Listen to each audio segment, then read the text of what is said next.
Lebaran ya, malam takbiran ini juga ditunggu-tunggu nih.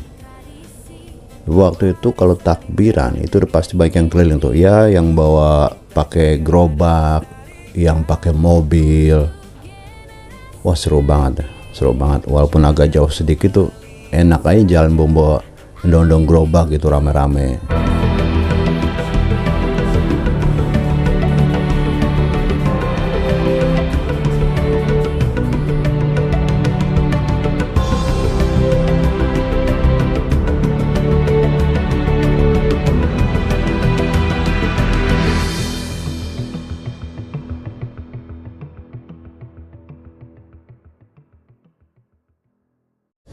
Assalamualaikum warahmatullahi wabarakatuh, sobat. Ketemu lagi nih di Seben Channel Corak Budaya Nusantara. Masih bareng saya di sini, Andri Baskara.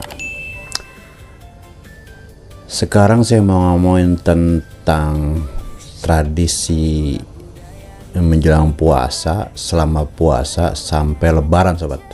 Di tahun yang di zaman yang saya alami nih, tahun-tahun 80 sampai 90-an lah. Saya lebih dikit masih bisa nego. Jadi waktu itu sebelum masuk puasa nih, udah H-7 lah sebelum puasa, itu udah terasa aura puasanya. Udah beda lah.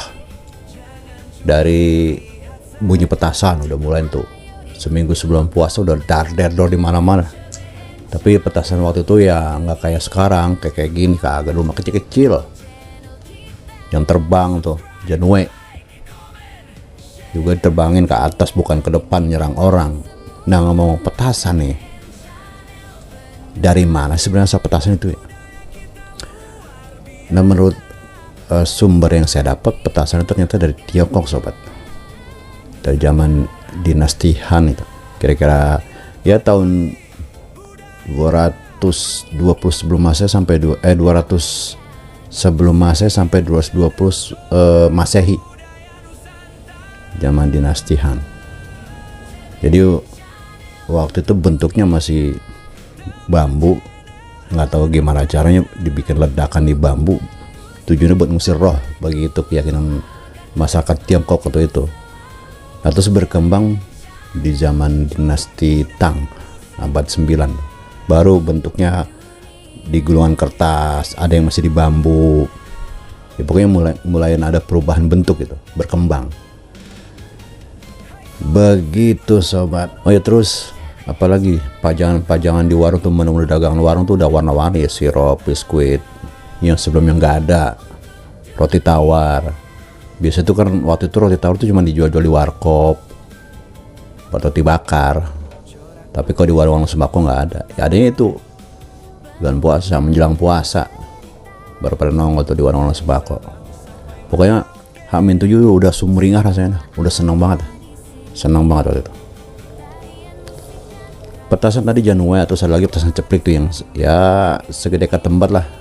Kadang kalau dipasang di tangan berlempar, kadang telat ngelempar tuh keburu meledak di tangan, tapi nggak pecah tangan, nggak hancur, cuman sakit aja. Ya namanya kena ledakan. Kira kulit badak kali kalau nggak sakit. Ini cuma sakit doang, nggak sampai bikin pecah tangan. Ya kalau nggak salah paling gede waktu itu ya segede filter rokok kali, segini paling gede itu. Terus waktu itu juga rumah masih jarang, jadi suara petasnya tuh nggak begitu mengganggu. Ya paling rumah yang agak padat di pinggir jalan raya. Kalau udah ke belakang tuh ya ada banyakan kebon. Zaman itu kan di sini Jagakarsa nih, Jaksel, masih dibilang masih kayak hutan. Iya, lampu-lampu belum banyak. Kalau udah jalan malam lewat jalanan yang kiri kanan pohonan, aduh minta ampun seramnya tuh. Nah, terus tradisi selama puasa nih, biasanya habis sahur, sholat subuh, tumpah tuh ke jalanan pada main tuh. Pokoknya jalan ramah kalau habis subuh tuh rame luar biasa jalan tuh. Yang ya banyak kan ya anak-anak, terus remaja-remaja, pokoknya tumpah ke jalan tuh. Kalau habis sembahyang subuh, habis sholat subuh sampai jam 6, setengah 7 baru pada pulang. Terus ntar kumpul lagi jelang taraweh sebelum isya, udah mulai pada di jalanan, yang di jalanan, yang ada di pelataran masjid pada main tuh nungguin beduk isya, nungguin ajan isya.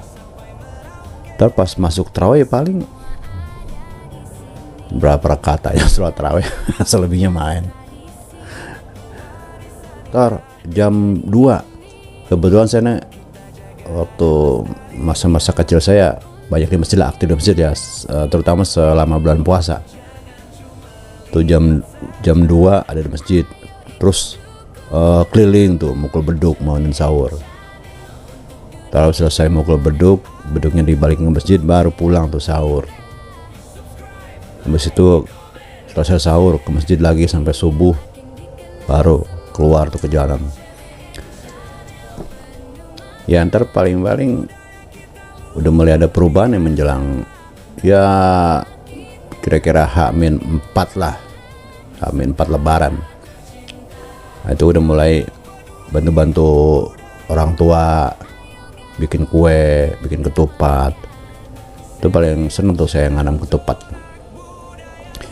Di sini kue khasnya tuh biji ketapang, ya, kue kering khas Betawi. Biji ketapang itu bisa dibilang menu wajib lah, menu wajib buat lebaran. Itu pasti bikin di sini ketapang. Ya kalau ketupat sih semua tahu, ketupat ya identik sama lebaran, walaupun di hari biasa juga ada, tapi identik sama lebaran. Jadi bikin ketupat menjelang lebaran itu bisa dibilang wajib.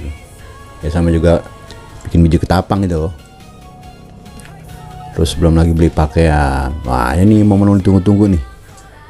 Saya tuh sama sepupu sering komunikasi, gimana udah dapet duit dong dari bokap, penyokap gitu. Kalau udah ayo kita ke pasar. Waktu itu pasar Minggu. Ya ada pilihannya pasar Depok, tapi saya seringan pasar Minggu. Wah itu udah senang banget dah. Senang banget, itu momen ditunggu-tunggu tuh menjelang lebaran. Beli pakaian ya bisa dibilang waktu itu beli pakaian tuh cuma setahun sekali. Susah amat ya. Ya tapi senangnya luar biasa. Nah, masuk ke lebaran ya, malam takbiran ini juga ditunggu-tunggu nih. Waktu itu kalau takbiran itu udah pasti banyak yang keliling tuh ya, yang bawa pakai gerobak, yang pakai mobil. Wah seru banget, seru banget. Walaupun agak jauh sedikit tuh enak aja jalan bawa endong-endong gerobak gitu rame-rame. Nah malam takbiran itu mulai tuh silaturahmi tuh. Biasanya ke orang tua dulu, bukan lebaran ya, tapi membawa rantang. Nah, anak sekarang udah nggak ngalamin, kenal juga nggak sama rantang kali. Itu tempat makan bersusun itu. Isinya ya nasi, ketupat, daging. Nah malam takbiran ke rumah orang tua baru besoknya lebarannya tuh. Lebaran ke orang tua, sungkem. Terus yang bocah-bocah ya, atau saya itu ya dikasih angpau lah bahasanya. Ya sampai sekarang sih tradisi itu masih ada, lebaran ngasih angpau tuh masih ada. Ke orang-orang yang udah tua dikasih juga, ke bocah-bocah dikasih juga. Makanya kalau gaji lebaran tuh ada yang namanya THR, tunjangan hari raya, kan jadi 2 kali lipat tuh. Ya sama aja jadinya, pengeluaran juga 2 kali lipat juga pengeluaran. Masih bagus yang dapat THR punya gaji lah. Ada THR di situ. Yang nggak punya gaji, THR dari mana? Iya, jadi penghasilan atau